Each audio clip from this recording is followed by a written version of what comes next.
खुर्रम, ये जो नीचे बॉटम टीम्स हैं, क्या देखते हैं, ये कम बैक कर सकती हैं? अभी तो 7 मैच इनके बाकी हैं। आधे टूर्नामेंट के बाद भी कम बैक होते। मैं बोला आखिरी 3 टीमों में जंग होगी चौथी पोजीशन के लिए। मैं आपको क्लियर बता दूं। एक कौन चला जाएगा आगे? नहीं, दो से 3 तो क्लियर दिख रही है। कौन सी? नंबर 1 तो सुल्तानी दिख रही है, फिर कोयटा की बेहतर है, इस्लामाबाद यूनाइटेड भी दिख रही है। उन्होंने गंदी क्रिकेट और गंदी कप्तानी की है, हारे हैं। वो टीम बुरी नहीं है, उनके प्लेयर ऐसे हैं। ये जो नीचे की 3 टीमें है ना, ये आपस में जंग लड़ेंगी चौथी पोजीशन के लिए। कराची, लाहौर और पेशावर। ये 14 दिन का आप लिख ले, 21 तारीख को खुर्रम ने बात कही है। क्या कहेंगे? कराची, लाहौर और पेशावर, ये इनको मुश्किल होगी? ये हमें भी इनके बारे में बात करना मुश्किल नहीं, हमें भी इनके बारे में बात करना मुश्किल नहीं हो रही। फिलहाल एक जैसी खेल रही है तीनों। बाबर आजम की कारकर्दगी के बावजूद बाबर तो टॉप क्लास प्लेयर है ना, वो तो अपना की बात बाबर तो अपना काम कर रहा है, बाकी दूसरों का काम है क्या करना है। माइनस का पेशावर का जो रन देखिए, अभी तो बहुत मैचेस पड़े हुए हैं, अभी कोई पता नहीं है। शमार जोसेफ आएगा कि नहीं आएगा? जो फास्ट बॉलर वेस्ट इंडीज का इन्होंने लिया है, उसको अभी तक वो आया नहीं है शमार जोसेफ।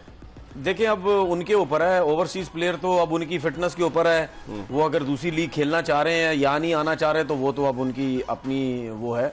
लेकिन फिलहाल अब देखना यह है कि मुल्तान की टीम जो अपने होम ग्राउंड में तो बहुत अच्छा खेल रही है, जब बाहर निकलती है तो फिर कैसा जो है वो खेलती है। इस्लामाबाद यूनाइटेड का कल मैच बहुत इंपॉर्टेंट है कोटा ग्लेडिएटर के साथ। इंपॉर्टेंट इस वजह से, एक तो जो कप्तानी की गई इसने शादाब ने, वो जरा देखेंगे कि दोबारा उस तरफ आ रहा है या नहीं आ रहा है, या कोई नया एक्सपेरिमेंट करेंगे। उस पे तंकीद हुई है उसकी कप्तानी पे, जो कल जिस तरीके से शादाब ने कमेंट्री बॉक्स बिल्कुल क्रिटिसाइज हुआ है। ये देखें कि वो बैटिंग करने एक टीम के खिलाफ 70 करता है, बाद में बैटिंग करने नहीं आया। ऐसी बात है, वो तो होगी इतनी अच्छी बैटिंग करने के बाद।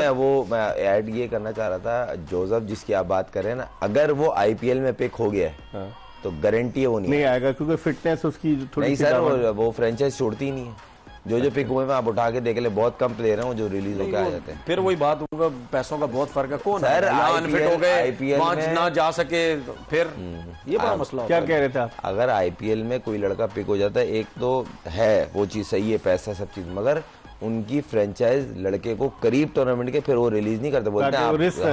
अच्छा, इसमें एक चीज ऐड करना चाह रहा हूँ, अगर ये सिलसिला है जो कि चल भी रहा है वहां पे, तो फिर क्या इसमें ये हो सकता है कि भाई वो बोले जी पीएसएल नहीं खेलो जाके, हम नहीं इजाजत दे रहे।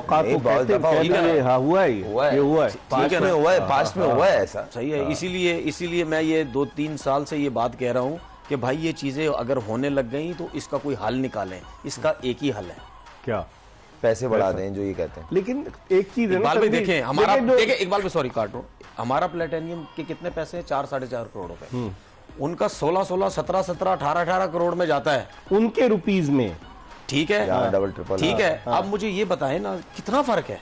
आप इतना दें, मैं ये नहीं कह रहा उन जितना दे दें, लेकिन फर्क इसलिए है कि उनकी मार्केट बहुत बड़ी है, उनके पास स्पॉन्सर्स बेशुमार है, आपके पास स्पॉन्सर्स नहीं है। इकबाल भाई, जो ओवरसीज प्लेयर है ना, वो ये नहीं सोचेगा कि आप पीएसएल में स्पॉन्सर आ रहे नहीं आ रहे, वो उसने ठेका नहीं उठाया, मुझे पैसे कितने मिल रहे हैं, भाई मुझे पैसे दो। अब वो ये देखेगा कि यार प्लेटिनियम में 4-4.5 करोड़ रुपए है, वहां पे मुझे इतना मिल रहा है, तो मैं अगर यहाँ खेल गया, अनफिट हो गया, तो मेरे तो पैसे वहां जाएंगे। तो ये मेरा सिर्फ कहने का मतलब है कि थोड़ा सा एफर्ट करो, आओ जरा, थोड़ा 8-10 करोड़ पे आओ प्लेटिनियम में, आप रोको प्लेयर को। अच्छा, कराची किंग्स की अगर हम बात करें, बॉलिंग उनकी सही है, तबरेज शमसी इतनी तवक्कुआत पे पूरा नहीं उतर सका, और उनकी बॉलिंग मुझे ऐसा लग रहा है कराची किंग्स की, आमिर जमाल भी इतनी अच्छी बॉलिंग नहीं कर रहा।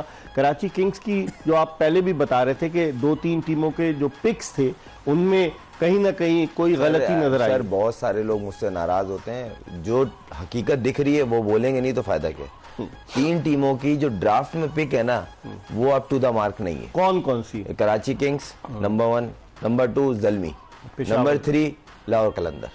अगर आपको पता था राशिद खान, अच्छा राशिद खान, मुझे एक बात बताएं, ऑनेस्टली बताइएगा कि राशिद खान इंजर्ड है या उसने आईपीएल के खौफ से मना किया? नहीं, इंजर्ड है वो तो, कमर। अरे सर ये तो कमर की इंजरी तो कोई भी हो सकती है ना, मतलब कोई भी इंजरी बयान कर सकता है ना इंसान। लेकिन 12 लोग कॉन्सेप्ट यही आ रहा है ना, वो कॉन्सेप्ट यही आ रहा है कि वहां की फ्रेंचाइज ने उनको रिलीज शायद नहीं दिया होगा इतना क्लोज आके, कि भाई हमारा अगले ही मंथ शुरू हो रहा है, तो आप, उनके वर्कलोड बहुत ज्यादा है, ऑलमोस्ट 22 तो राउंड के मैच है, मतलब टोटल मैच जो। रणवीर, आपकी क्या राय है अब जो एचबीएल पीएसएल में जिस तरीके से टीमें हमारी जा रही हैं आगे टूर्नामेंट? एक तो क्राउड का रिस्पांस, क्राउड लाहौर कलंदर्स के जब लाहौर में मैचेस होते हैं बड़े क्राउड आता है, लेकिन मुल्तान में पूरा स्टेडियम खचाखच तो भरा हुआ नजर नहीं आया। आज भी लाहौर में कराची किंग्स का जो मैच था जो पेशावर ज़ल्मी के खिलाफ, वहाँ भी पूरा भरा हुआ। क्या समझते हैं क्राउड को कैसे लाया जाए, अट्रैक्ट किया जाए कि किस तरीके से अब ये हाइप इसकी बन जाए HBL PSL की? इकबाल भाई ये बहुत पुराना इशू है, बहुत अरसे से हम बात कर रहे हैं कि जी लोग नहीं आते, लोग नहीं आते।